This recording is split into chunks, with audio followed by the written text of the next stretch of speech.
A hipnose popular, ela se precariza pelo desconhecimento. As pessoas que fazem hipnose popular, elas não têm conhecimento, ouviu falar e sai distorcidamente ainda falando aquilo que já era precário. Isso é hipnose popular. Eu não me confundo, não sou coadjuvante, não tenho nenhuma afinidade com a hipnose popular. A hipnose popular, de fato, ela macula alguma coisa que é séria, que é complexa, que lhe pode trazer grandes benefícios do ponto de vista terapêutico, mas para que você possa ter essa percepção, é preciso, de fato, conhecimento. Conhecimento de toda essa linguagem inconsciente, que seria sustentada pela psicanálise, pela semiótica, pelos valores, pelos arquétipos, pelas matrizes, enfim. É por aí que a gente deve... Você consegue, usando de forma correta, resultados que a medicina provavelmente não vai conseguir atingir. Claro que não. Claro, por que não?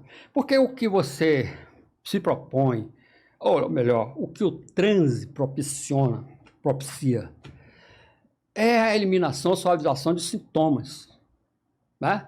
E sintoma não tem remédio, quer dizer, não é um tratamento fármaco, medicamentoso, cirúrgico, é um tratamento meramente psicológico. Portanto, é um tratamento que depende exatamente de você entrar nesse universo. E você perceber essas complexidades mentais e compreender como que essas nuances e detalhes podem influenciar no seu dia a dia. É compreender que muito daquilo que você se queixa, na verdade, nem existe. Você se queixa de uma coisa que é um mero sintoma de outra situação que está repressa e, portanto, você não tem acesso a ela. Suas broncas não são exatamente explícitas. Suas broncas são resultados de uma grande incógnita que você não percebe. E no momento que você percebe, ela deixa de ser necessária, porque o sintoma é uma linguagem que chega na impossibilidade daquilo que de fato me incomoda subir, que é o conteúdo represso. Por exemplo, eu não sei por que não usam isso. Será que... Vou te fazer mais de uma parte aqui, porque o que eu estou imaginando é o seguinte: a hipnose não é um processo tão oneroso, tão caro. Você consegue chegar em uma hipnose de qualidade sem ter um grande gasto financeiro. Uma pessoa de qualidade. Você teria um gasto excessivo até você chegar num ponto desse, mas depois de preparado para que você consiga fazer a hipnose, por exemplo, você não tem um gasto financeiro alto. Eu vou ser mais explícito na sua resposta, desculpe. E depois, porque depois eu quero saber, por exemplo... Você não precisa de ninguém para fazer hipnose. A hipnose é sua. Não, mas aí, olha, por exemplo, se a gente vai ter uma cirurgia, por exemplo, a gente precisa de um anestesista ali para tirar o fator dor. A gente consegue fazer isso também com a hipnose. Por que a gente não usa um hipnólogo lá, por exemplo, se for esse o termo hipnólogo, para que ele cesse essa dor em vez de fazer um investimento alto em medicamento, com colaterais e tudo mais? Eu vou discutir logo, eliminando um grande equívoco, que é a expressão hipnólogo. Hipnólogo é quem lê, mas não sabe nem sequer fazer na prática. Ele é lógico, ele é hipnólogo.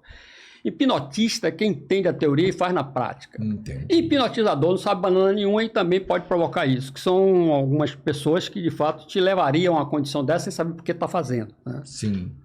Então você teria, em tese, que definir exatamente esse aspecto. Cada qualificação. Você está falando de hipnotista, que é o cara que é técnico e que de fato domina conteúdo. Pronto. Você precisa dele? Não. Você não precisa dele. Na melhor das hipóteses que ele pode fazer é te apresentar elementos simbólicos que te levam ao inconsciente. Mas você pode encontrar esses elementos simbólicos no próprio cenário. Tá? A ideia, em tese, é que o transe é uma condição normal do ser humano. Ela está em você para lhe valer em situações difíceis. Você pode chegar a ela, é um mecanismo mental natural. O que o hipnotista faria é, na impossibilidade de você ter esse encontro, lhe propiciar esse cenário, um cenário simbólico para te levar ao transe. As pessoas entram em transe do nada, quando elas estão com grandes aflições. Está em grande aflição, não tem solução, o meu problema é o mundo está caindo, entra em transe. E apresenta toda uma sintomatologia que é clássica. O olho fica branco, ele fica trêmulo, pálido. Essas características mostram que o sujeito está em transe. Ele entrou em transe por um desespero da mente, da consciência não dá solução ao problema. Ele sabendo que não tem solução, o inconsciente cessa. E aí o inconsciente aflora. E, portanto, o transe é uma condição natural do ser humano para valer ele em situações difíceis que conscientemente ele não pode dar conta. O famoso deu branco. Pronto. O branco é Não até sei amenizado. que eu ia fazer. O branco digamos que seria um preâmbulo. Porque quando você apaga, não tem branco, não tem banana nenhuma, você apaga. Literalmente Sim. você apaga. E acontece, você já deve ter visto situações desse tipo. Pessoas que em desespero decaem no chão e estatala e fica em rigidez, cataléptica, etc, etc, Sim. etc. Portanto, o transe não é nada que possa ser meramente induzido por alguém, não depende de alguém. É um instinto natural do ser humano. Tá, eu vou dizer, em vez de instinto, eu vou dizer que é um mecanismo natural da sua mente de lhe propor soluções em situações difíceis que conscientemente você não pode dar conta. Tá certo? Cara, a Olha, mente humana é maravilhosa, né? Tipo, eu falo demais. Você tem que me dar uma brecada aí de vez em quando. Vamos não, tá perfeito, professor, tá perfeito. Eu Mas adoro quando eu pego pessoas que conseguem me mostrar não só a tampa ali, mas que mostra, pelo menos como você tem mostrado aí, né, a profundidade. Sim. Não é porque hipnose acontece assim. A gente já teve com gente que fala, é possível, mas por quê? De onde surge isso, né? Então Sim. é legal quando você tem, por exemplo, um raciocínio lógico e entendimento para saber que, pô, eu posso fazer, mas eu ainda não consigo. O que eu vou preciso simplificar. começar? Eu vou simplificar essa história. Entender? Eu vou simplificar. Algumas pessoas, talvez até vocês, em alguns momentos de grande contemplação da natureza, floresta, rio, mar, você dá um vazio, esquece do mundo. Você entrou em transe por aquele cenário. O cenário foi simbólico para te levar a esse estado de consciência. Portanto, não depende da inter-relação de alguém para que esse estado seja produzido. Ele é produzido em situações de grandes conflitos. Ele é produzido em cenários de contemplações. Ele é produzido em momentos de fé fervorosa. Ele também se manifesta. Em qualquer condição, seja ela na inter-relação com o ambiente, seja ela na inter-relação com o terapeuta, que esteja presente os elementos simbólicos necessários para mobilizar o seu inconsciente. É preciso entender esses elementos simbólicos. E você, para entender elementos simbólicos, você tem que dar um salto e entender semiótica. Quem não conhece semiótica não sabe entender a linguagem do transe. E quem não conhece semiótica não sabe produzir ou de certa forma, contribuir para que esse estado mental se estabeleça.